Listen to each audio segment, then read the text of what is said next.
Hello. I'm just gonna go live in my group right now. Okay.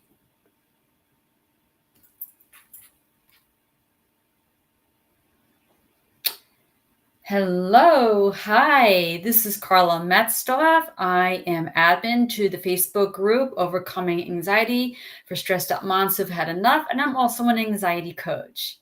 And today I am coming on to talk to you about the brain-gut connection, because the brain and the gut, they talk to one another. Did you even know that? So, and it's really important when you have mental illness, because the brain and the gut work together, and your gut can have a lot to do with your mental illness. So I just wanted to come on today and explain this process, because I always talk about your brain, the vagus nerve, and how, it affects, the central nervous system and your thinking. But it's more than that, because your whole body is affected. So let's get into all of that. All right. I'm just going to switch my screen for a second. Hi. Is anybody on with me here in YouTube? Nope, not yet. So, all right. So, as I was saying, our brain, our gut, they work together. The gut communicates to the brain, and the brain will communicate to the gut. Your gut health is a big contributor to your mental health. Now, some of you may not have ever realized that. We don't think about that. But just to let you know, another thing you may not know is the gut. I mean, I'm sure you've always heard that the gut is your second brain, but you might be like, why? Why would we call it that? Like, what we may have never understood why we would call it that. That's because from the esophagus to your rectum, okay, there's all these other neurons, like you have in the brain, like all these other neurons that are very sensitive. You have another nervous system. It's called the enteric, or we call it the ENS, nervous system. From your esophagus, which the esophagus, you're eating, all the way down to the rectum, where you poop. All right. So it's all connected. So now, the ENS, what it does is it gathers information from your microbiome. What is the microbiome? Okay, the microbiome basically is the bacteria and the viruses and the fungi that live in your abdomen, in your stomach, in your intestines, and you have trillions of these things, trillions, right? Now, when you have, I'm just going to switch over to Facebook for a second. Hi. Hey, as you come on. All right, I see everybody's coming on. Thanks for joining me. Good afternoon. Hi. Let me know if I'm making sense, if you have any questions as I'm talking. All right.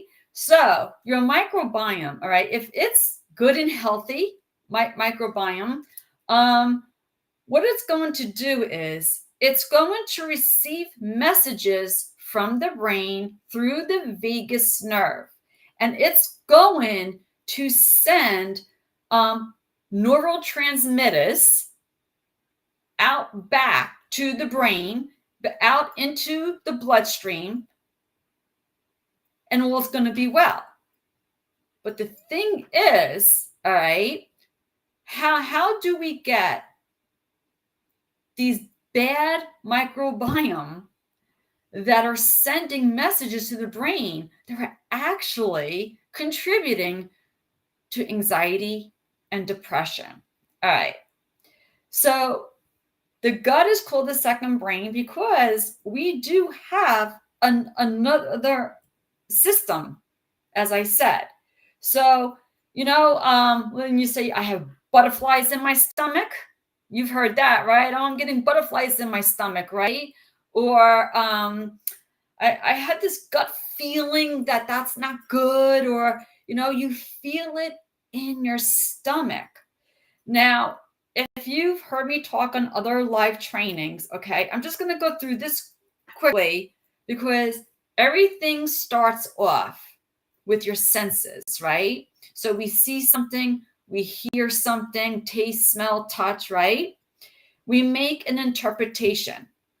That sets off the central nervous system. All right. The central nervous system. Sorry, I just want to bring something up on my phone for a second. Okay.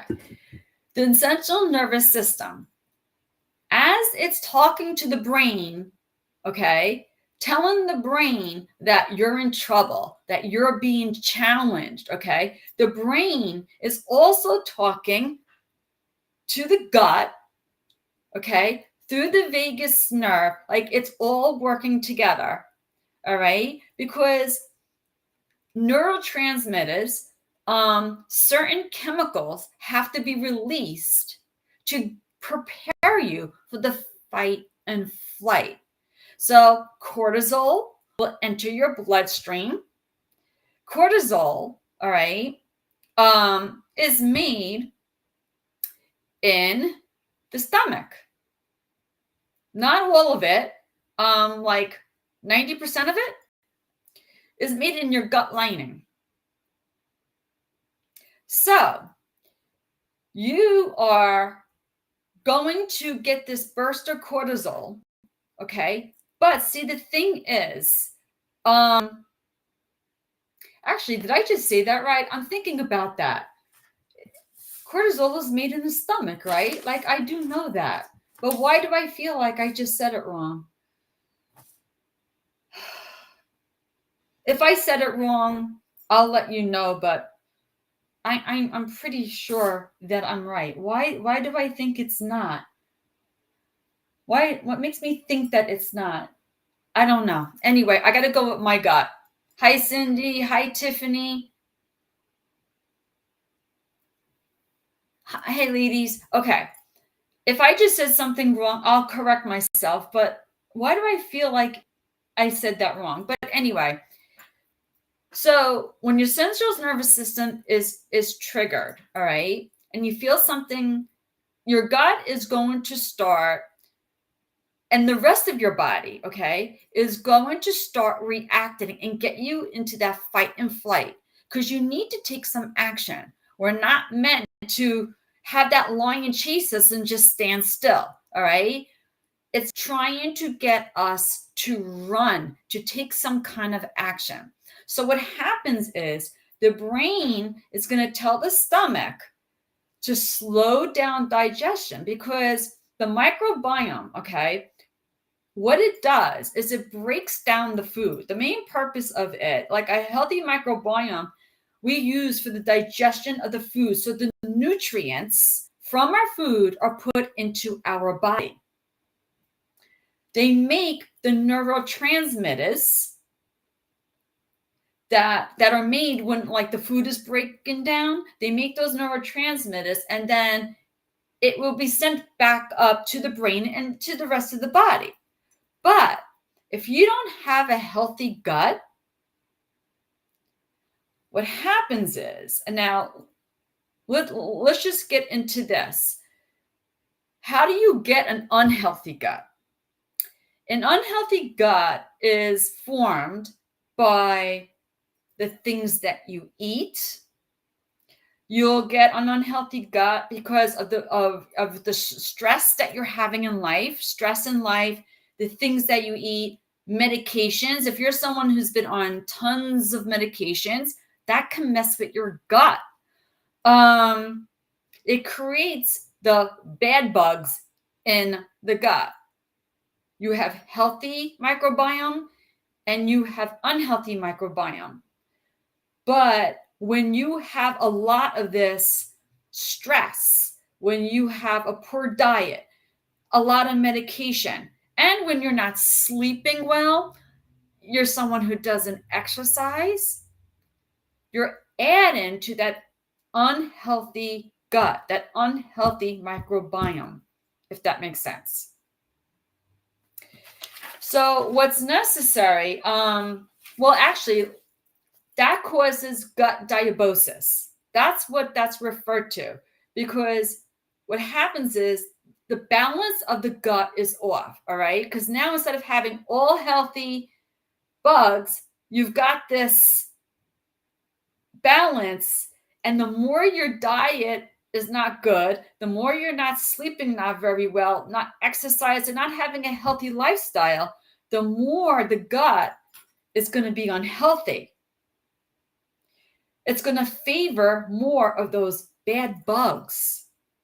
And what you get this condition called leaky gut. Have you ladies ever heard of leaky gut? Leaky gut basically are holes that are created in your abdomen. And this allows the bad bacteria to leak into your bloodstream. Normally, the bacteria is very balanced, and the gut will put, as I said, these neurotransmitters like serotonin. Serotonin is the feel good, right? Feel good hormone that we want in our body. But when we have these bugs, these bad bugs, and our body's not working for us, I mean, it's always working to protect us. But the thing is, we are not feeding it what it needs. Ladies, you have to know what your body needs. If you're not feeding your body what it needs, it's no wonder it's getting off balance. So now the bad bacteria is leaking into your bloodstream, and your immune system's going, what is this? It doesn't recognize it. What do we do with this? So, and over time, when this is happening over and over, you're starting to get deprived of the nutrients and what your body needs. So your body may not be working exactly the way it should be, and you start getting inflammation in your body. So gut diabosis can be the root cause of a lot of our mental illness. So now our gut is secreting, like all these chemicals, bad chemicals, up back to the brain. And the brain is not getting quite the messages. The serotonin's not there. You're staying in this the central nervous system, you're staying in this hypervigilant state. Your gut is being affected because you got these bad bugs. You got these bad bad gut bacteria. So you might feel things like GERD. You may feel something like irritable bowel syndrome, have problems, diarrhea, constipation, because your gut is out of whack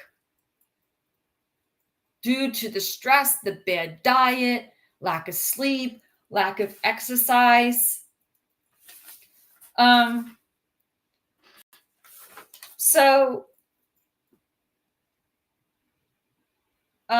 wanted to say something else, and I don't know what I wanted to say. There was something important that I wanted to say after that.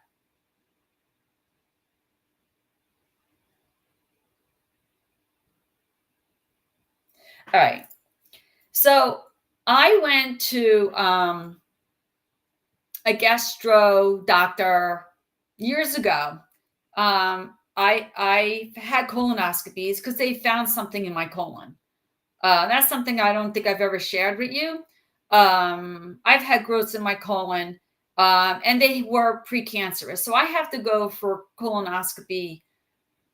I'm up to about every 4 or 5 years. But the thing is, when I went to my gastro, the one thing that he said to me is, see, when we get things like GERD, when we get things like irritable bowel syndrome,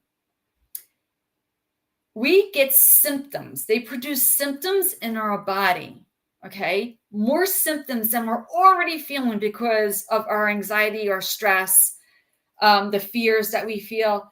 So now our body is we're having like gastro symptoms. So, and if you ever had GERD before, okay, I know the first time I had GERD, and I put a whole thing about it in the group. I don't know if you saw that post that I made, but the first time I felt it, it felt like, when you have gas and you're hoping to burp or fart, or you just want the gas to leave your body, but it wouldn't leave. It just got stuck like right here, this big gas bubble. And that's how I talk about it. And it just got stuck. And the first time I felt it, I thought I was having a heart attack. So of course it made me like my anxiety went through the roof. I'm like, is this it? Is this a heart attack? Because this is different. So when I went to the doctor, because this is in the group, but when I went to the doctor basically was like, take the medicine, and was not offering me any other means of like what it was, why I had it, and how I can overcome. And it was just, just take the medicine and you're going to be on it the rest of your life. But that didn't sit well with me. And as I said in my post, I researched it and I overcame GERD. I changed things and I learned all this. I changed things and the GERD went away. But going back to my gastro, when you have things like GERD, irritable bowel, you feel things in your body.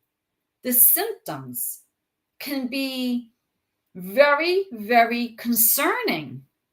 Very concerning. That's going to up the anxiety. Because you feel these symptoms and you go, what's this? Why do I have this? Is this what? Is this, is this my stomach? Is this my heart? Is this my anxiety? Is this like, I don't know what's what. It's very hard to read symptoms at sometimes, right? So when I went to my gastro, now this was many years ago that he said this to me. He said, us gastros, we're like counselors, we're like psychiatrists. We have to be, because he understood the mind-body connection. There are so many people in this world who have gastro issues because of the stress they're under, because of the way they're eating and the lack of sleep and exercise. And so he's like, a lot of times people come into my office because not only did I needed a colonoscopy, I needed an endoscopy because I didn't know what I was feeling. My ENT told me you have GERD, and he was telling me it's irritable. He said, you don't have GERD, it's irritable bowel. So both doctors were actually like fighting. I said, listen, if you're looking for me to diagnose myself, why don't you get on the phone and talk? And they still couldn't agree. So maybe I had both. I don't know. I mean, I was a mess. I mean, I had really bad anxiety and I was a mess. And I know that. So chances are I had both, but just imagine the symptoms I was feeling in my body. I was already hypervigilant to these symptoms. So I even got more stressed out, more anxiety. My central nervous, high cortisol. I had my cortisol levels checked and they were like, yeah, high cortisol levels. Tons of inflammation in my body. But this is what it does to you. Your mind and your body work well together. But the mind gut, okay, that is why the gut is the second brain, because you have another system down there. Okay. It has its own system that has the neurons that connect, as I said before, from your esophagus to your rectum.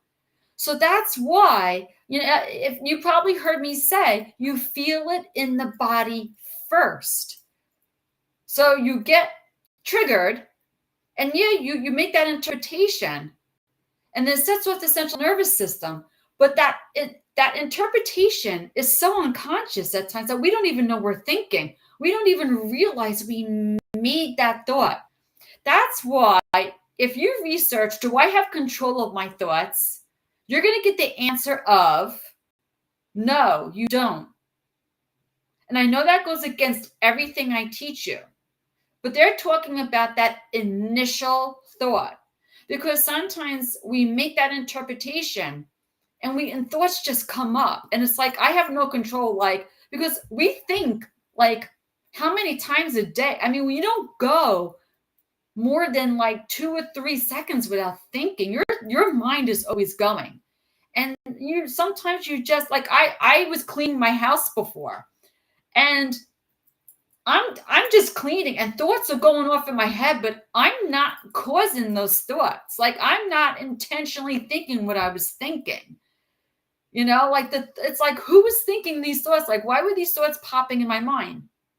But the thing is to get control, to understand, okay, and to this process, okay, and to understand that you're going to understand what you're thinking, because you're going to start feeling it in your body. Because when you start having scary, very stressful, scary, fearful thoughts, that's where you feel it. That's where the stomach goes, and you get sick to your stomach. You get sick to your stomach for a reason, because as the central nervous system, the vagus nerve is going this way, talking. It's also going this way. It's connected to your abdomen. So when it hits the brain, okay, and the brain is like, all right, what are we sending out? Now, if you're compromised, if your stomach is not optimal, you're not going to get the defense that a normal or a healthier system, a healthier body would give you. Let's put it that way. So if you have GERD, if you have irritable bowel, and you have more stress, what's going to happen is it's just going to inflame. It's going to ignite those symptoms, right? Can anybody relate to me? I'm reading in the comments. I have GERD. I have reflux. Yeah, for sure. But ladies, what's important is we have to understand our bodies and how our bodies work. That's why I'm always telling you, awareness is key. When you have awareness of how the body functions, you can take action. So what do? How do we get these little bugs on our stomach to work for us? How do we make our gut healthy? Well, we have to help with the stress, which is what I teach you in the group. It all starts with the stress, making different interpretations of what, how do you deal with that stress? Take control to regulate the central nervous system. Take control of the thoughts. The initial thought, yeah, you may not have a lot of control of, because it's just something that just popped in my mind. But once you're aware of it, and once you see how it's affecting your body, you can gain control of the thought. You can talk to yourself in a different way and calm yourself down. And eating. Now, eating. A lot of people have problems with eating, and I get it, okay? But if you got, ladies, if you have bad gut, like a lot of bad bacteria, and you don't understand this, and you just say, oh, I'm going to diet, I'm going to watch calories. You can eat all the chicken and broccoli you want. You're not going to lose weight. And why? Because you're dealing more than just you're dealing more than just with overconsumption of calories. You got to fix your gut. You got to make those guys down there healthier, happier. And the way to do that is not by feeding them just some less calories. I mean, it'll help, but you got to do more than that. So how do we make these bugs healthy? The food, besides the stress that I just talked about, the food that you eat, okay? What are you putting into your body? We know the gut does not like sugar, or it does like, actually the bad bugs love sugar, by the way. And the more bad bugs you have, it's going to be like, sugar, please, more sugar. It's going to call for that sugar. See, the thing is, we have hormones. I mean, I didn't even get to hormones, but bad bugs will affect your hormones, because we have hormones that tell us, hey, I'm hungry, and hey, stop eating, you've had enough to eat. When your hormones are not working together, the gut and the brain are not talking, guess what? The brain is not like sending off these hormones that are saying, okay, you're hungry, okay, we're done eating. The bugs are saying, feed me more of that sugar. And you might be craving the sugar. And even though your stomach's not growling and saying, hey, I'm hungry, you're going to still eat. You're going to take in food when you're not even hungry. And then you're going to find that I'm eating. And then, like, even though you're eating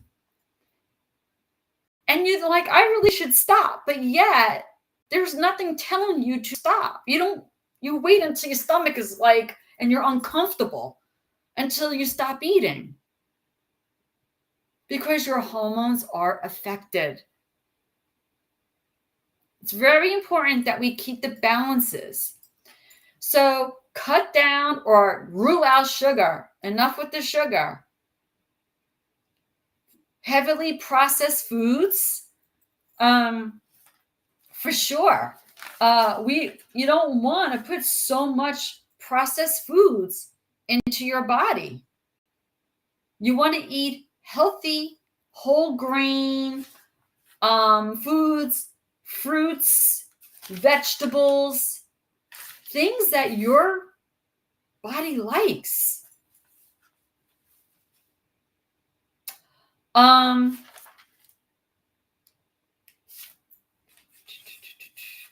Right. So, and the other thing is, let's talk about diet. Okay, diet we talked about. Oh, you know what I wanted to say? So let me give you some examples of what to eat, okay? Because some of you may be like, well, what do I eat? So, because also when we're stressed, we have a lot of cortisol, right? We know that. We have a lot of cortisol. Cortisol, too much of it will affect your metabolism and your blood pressure. So, it affects all your hormones too, your thyroid hormones, besides your metabolism. So what we want to do is we want to eat, and your insulin, that's it. Like, it affects everything, all your hormones. So people with anxiety have a higher amount, and depression, you have a higher amount of these bad bacteria, okay? So what we want to do is we want to take food into our body that are like prebiotics and probiotics. Prebiotics is like a lot of dietary fiber. The gut loves dietary fiber. We want to eat a wide variety of fruits, vegetables, nuts, seeds, and whole grains because this also can reduce the cortisol.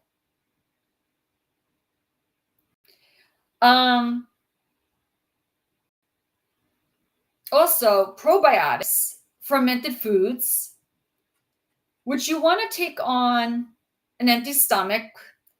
Some probiotics, I mean, hopefully you get it from food, but sometimes a lot of people like to take supplements.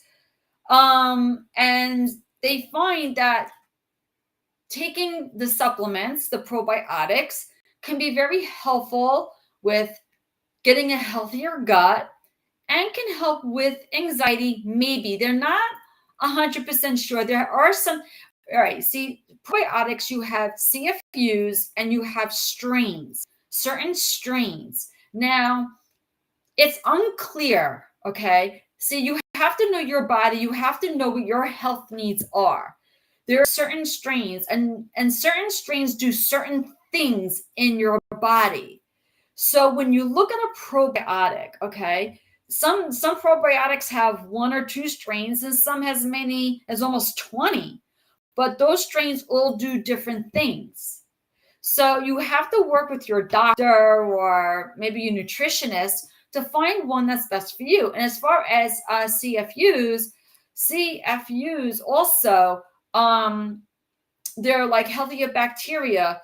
What you have to have anywhere from like 1 to 10 to start off with, like per se. But if your gut is really unhealthy, you may need as much as I think they have on the market. I mean, sometimes they have on the market like as much as I've seen 50 to 70. But, I can't tell you what to take. You would have to talk to a doctor or, speak to a nutritionist, somebody who you can talk more about what your specific body needs and what probiotic can work for you. So to gain a healthier gut, like we were talking before, when you have bad bacteria, it creates inflammation, and that inflammation, because it goes into your bloodstream, usually we put the microbiome makes neurotransmitters. I'm trying to remember all this. Neurotransmitters that are sent through your bloodstream, right? But when that gets disturbed and you get leaky gut, and now you are putting more of the bacteria into your bloodstream, the not so good chemicals going up into other parts of your body, inflammation can take place. So you want to decrease that inflammation. And again, a way of decreasing inflammation, I mean, the big part of it is what you're putting in your body. The sugar, the processed foods, saturated fats. What's suggested is like a Mediterranean diet. Diets really with a lot of fruit and vegetables. You want a lot of fruit and vegetables. That's really going to help you. So decrease stress, as I said, eat a healthier diet, more fruits and vegetables that are really, going to balance the hormones, get the cortisol out of your blood, and sleep. Okay. I could be on sleep forever. All right. I mean, I understand when you have anxiety, ladies, it affects your sleep. Some of you are lucky enough that you have anxiety and you sleep well. Okay. But a lot of you complain of sleep disturbances or chronic insomnia. Sleep is very important. We need to sleep. Again, there's hormones involved. And again, cortisol's involved because cortisol, I mean, we know it as the stress hormone, but cortisol is used for other things too. And one of the things that it's used for, it helps with the sleep because as nighttime approaches and as you get towards midnight, your cortisol levels are generally low because you want to go to sleep and you're starting to relax, the relaxation process, right? But guess what? After midnight and as 4 or 5 o'clock in the morning come, your body's preparing to wake up. So the cortisol starts to rise. And that cortisol helps you to wake up in the morning because your body is like, all right, I gotta get out of bed. And our ancestors were all waking up early to work on the farms or whatever they were doing.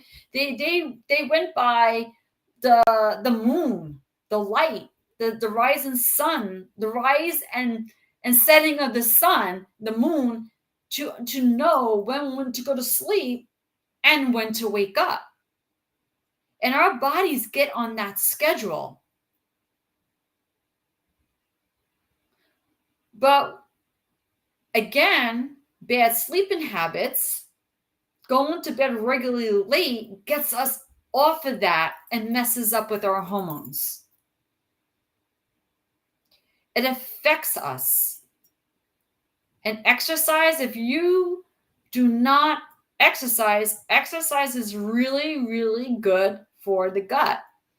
Your guys down there, that microbiome, the bugs that they, it's got so many names. Your gut health, your microbiome, your gut flora, the bugs in your gut. It's been known for so many things. But they love when you exercise. Exercise is a great way to release serotonin. Where is serotonin made? In the gut. So,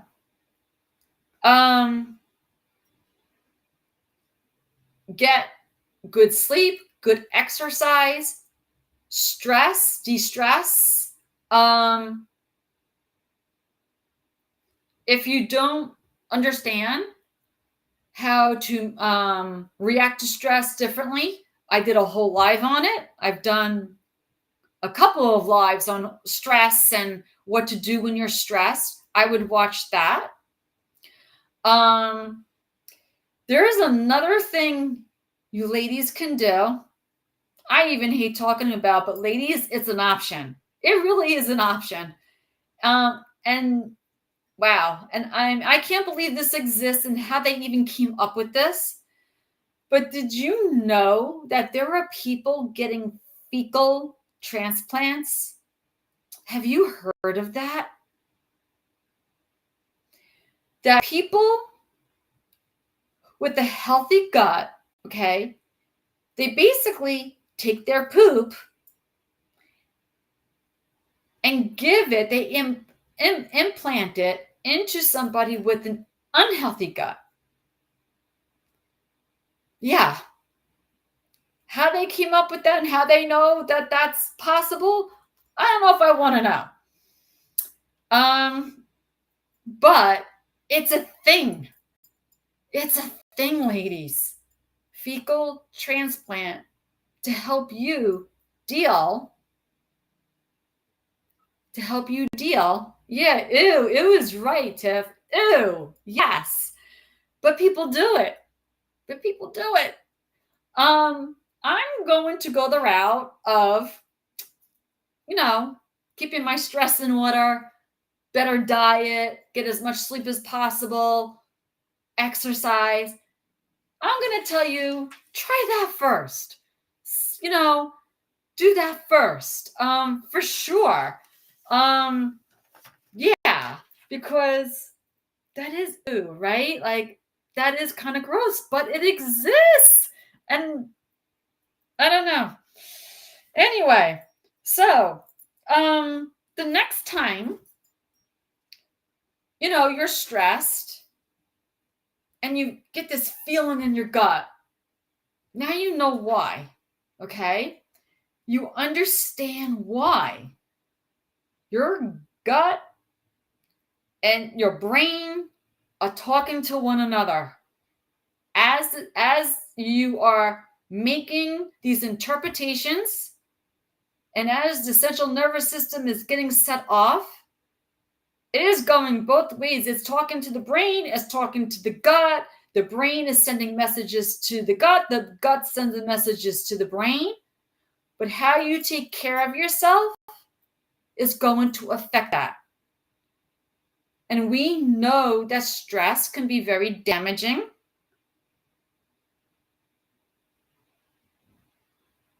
We know that what you put into your mouth matters, right? You can't create a healthy body with a poor diet. And what you put into your brain matters. You're not going to create a happy, peaceful life having constant thoughts, anxious thoughts, negative thoughts. We need to get in control of our thoughts, of regulating our central nervous system. When we regulate our central nervous system, we're also telling the rest of the body, calm down. And our hormones and everything else are going to start working together, and our body's going to start functioning and be balanced. They're going to start sending out more of the hormones that you need. You could fix your sugars like diabetes 2, because now there's 3 of them. Or actually, there's more than that. I actually went to a doctor once because my daughter's a type 1 diabetic. And her doctor said there's like 6 different diabetes. I don't know what they all are. I just know of 1, 2, and 3. 3, which they say is Alzheimer's, with sugar in the brain. But I'm going to talk about 2 right now. Not that I'm going to talk about it, but what I'm going to say is it's something that you can fix. I know many people with type 2 diabetes that are being told, just take the medicine. But if you understand this whole connection and how everything works, you can fix it. You can start eating properly for your body. You can start exercising. You can start sleeping well. You can start taking measures to make a healthier mind and body, so they work for you and not against you. Then I shouldn't always say against, because I don't think your body is ever working against you. It's working for you. It's just that, it's you versus you. What are you putting into your body? You can't expect your body to have this health, this good health.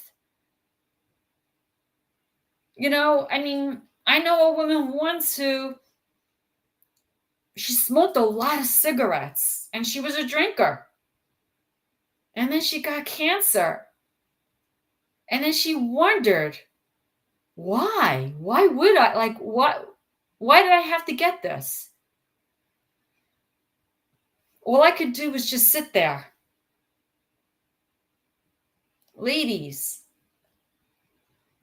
what we do to ourselves matters, okay?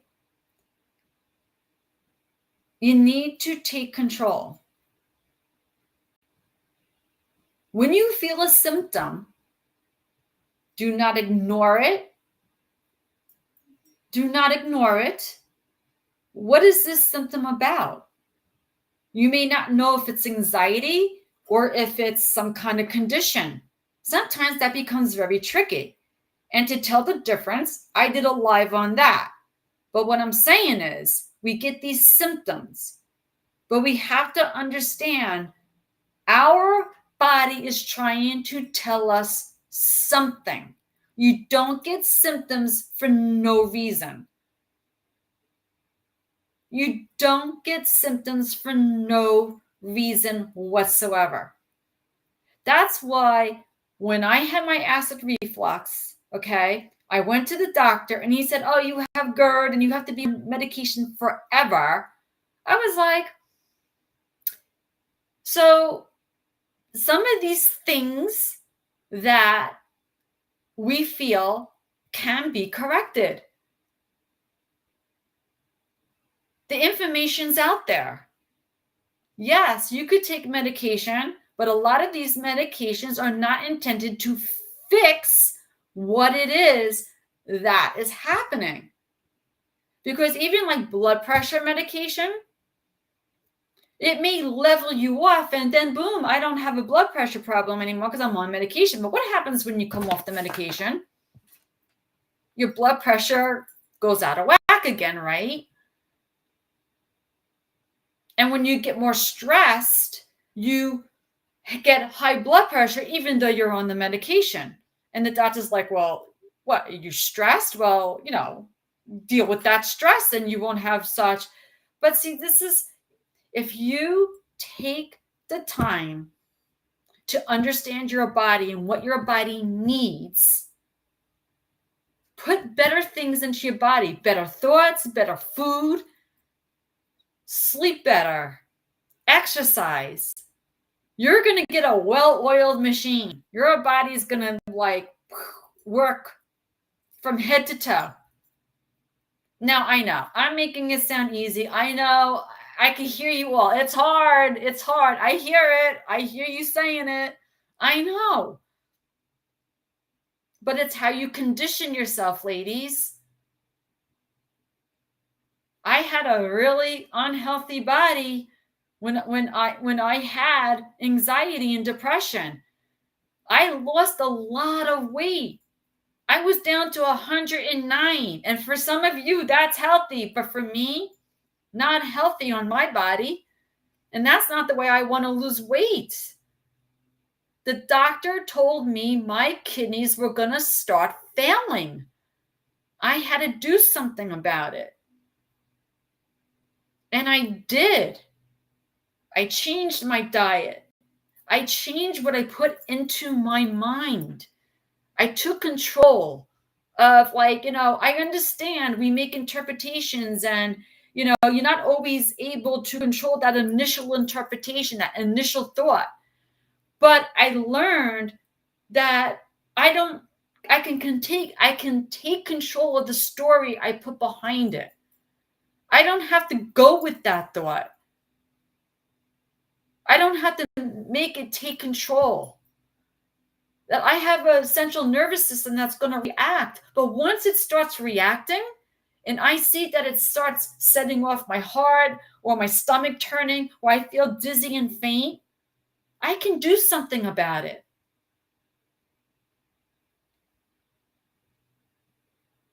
Now, sugar is a really big addiction. They say sugar is harder to come off of than cocaine. That's how powerful sugar could be. But we also know sugar is bad for your gut.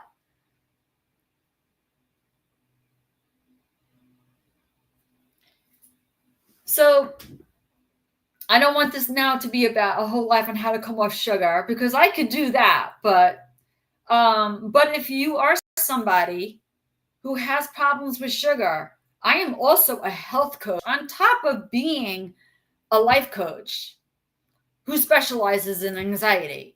So I understand. And by the way, I very rarely put any sugar in my body. My sugar is usually natural sugars. And there was a time tons of sugar was going in this body. I had issues with yeast, and my stomach was bloating always. And ever since I cut out the sugars and ate better, I don't have big issues with bloat as I used to.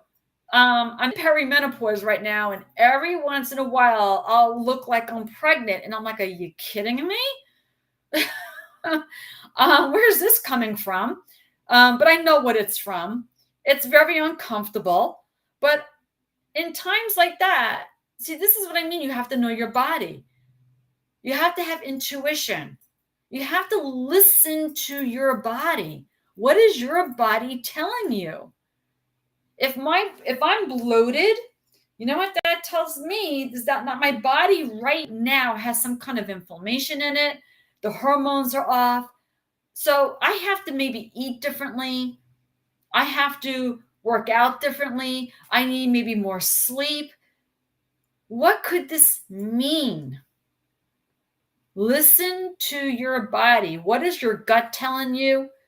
What is everything telling you? It's all working together. You may not like how it's working, but if you listen, you take the right steps, you can overcome so much of what we're told we can't. I don't have issues with GERD anymore. My inflammation levels have come down so much. As a matter of fact, the last time I had them measured, my doctor said you have barely any inflammation in your body. Like, you're so good with inflammation. Cortisol I haven't had measured. I can imagine it might be a little high right now between perimenopause and I've been dealing with grief.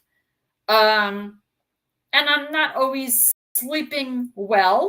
No, I don't have insomnia again. It's not insomnia. It's just that between the perimenopause and my grief, I'm definitely not getting 8 hours of sleep. But see, like, I know that. I'm not anxious whatsoever. It's just that I'm going through these things. And I know what it is. I have the awareness. I know I know what to do. I listen to my body and I help it. What do I need in that moment? Because we're changing every day. Today's problem may not be tomorrow's problem or next week's problem.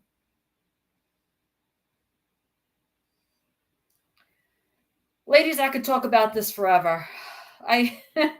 So the gut is the second brain. The gut communicates with your brain using mostly the vagus nerve. And the brain will communicate with the gut using mostly the vagus nerve. They communicate and they work for you. They're always working for you. But when we're not taking care of ourselves, when we allow our minds and, when we're not feeding good things to our mind and to our bodies, and, things are going to get off balance. Now, ladies, I'm not putting blame here. I'm not sitting here trying to point fingers and make you feel guilty. That's not what this is about, all right? It's not about feeling guilty. It's just that you are responsible for your health. It's a fact. It's an absolute fact. You're responsible for your health. The thing is, if you don't have awareness of how things work and what your body needs, how are you going to take the right steps to give it what it needs? Right? Somebody has to tell you. And if you're going to the doctor and all the doctor's saying is, just take a pill and you'll be fine. Ladies, go see another doctor. Do the research on your own. No doctor should just be like, yeah, just take a pill and you'll be fine. This is stuff that can be managed, that you can overcome. You just have to know what it is and how to do it. And your anxiety could be getting worse because of what's being put into your bloodstream and being the signals, the hormones and the transmitters are all out of whack because the connections are all out of whack, And then we're told we have a chemical imbalance. Well, yeah, I mean, it's going to happen. But the thing is, there's no way to really measure chemical imbalances. That, I my research has shown that there is blood work and there is urine tests that can measure some neurotransmitters, but there's no reliable test. Just like I have food sensitivities, right? I had a blood work done to measure my food sensitivities to tell me what my sensitivities are. But they'll also tell you at the same time it's not reliable. The most reliable test you can take is like eating the food, seeing what it does to your body. And if something happens, then eliminating the food and then reintroducing it to see if there was a difference. Intuition, knowing your body, is important and what's going to help you. And with anxiety, putting a more favorable balance into your body is going to benefit you. As I said before, taking control of the thoughts, just total control. Understanding that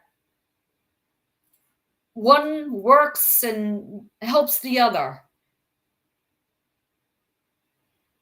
So if you have GERD, if you have IBS, if you have bloating, constipation, that doesn't come out of the blue, ladies. What's going on in your gut? When you have anxiety, that doesn't come out of the blue. Because I've heard that. I have anxiety for no reason. Anxiety comes out of the blue. I'll help you figure out why you have anxiety. Because that doesn't happen for no reason whatsoever. And when you have GERD, when you have IBS, and you have bloat, you're uncomfortable. Remember, it's the symptoms, okay? Symptoms, we don't like them. And what are we telling ourselves about the symptoms? How are we setting off our central nervous system, talking to ourselves about these symptoms? How are we staying in that hypervigilant state? It's all working together.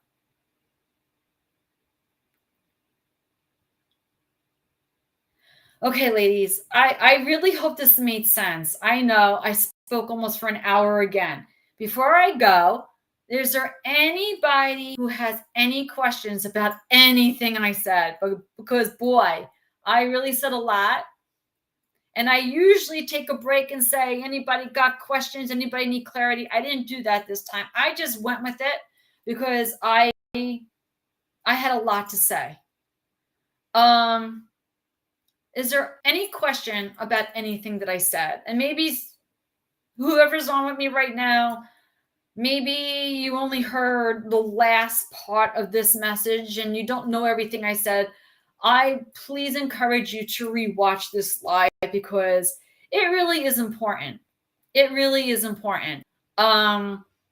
It's important that you have awareness of how your body works for you. How have awareness of how your body works, period, so that you could get it to work better for you. Maybe that's better for me to say than for you, because it always working for you, but how you could get it to better work.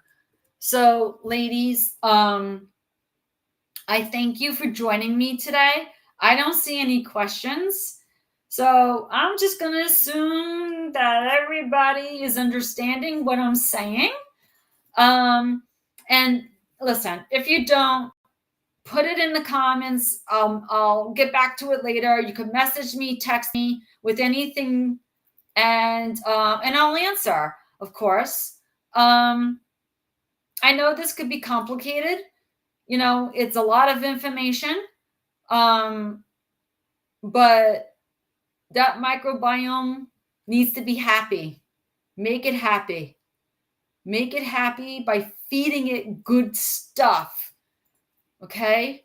Feeding it good stuff and all the other things that I said. I don't want to keep repeating myself. So, anyway, ladies, have a wonderful rest of your week. The weekend's coming up, right? And it's Columbus weekend. It is. It's Columbus weekend, right? I keep forgetting it's a holiday weekend. So, and I'm sure some of you maybe be doing some exciting stuff. So enjoy that. There will be no coaching on Monday. You'll probably hear from me anyway, but I'm not meeting with anybody, and so be well and take care of yourselves. Please take care of yourselves. Be well, take care, and I'll see you next time. Bye, ladies. Be well.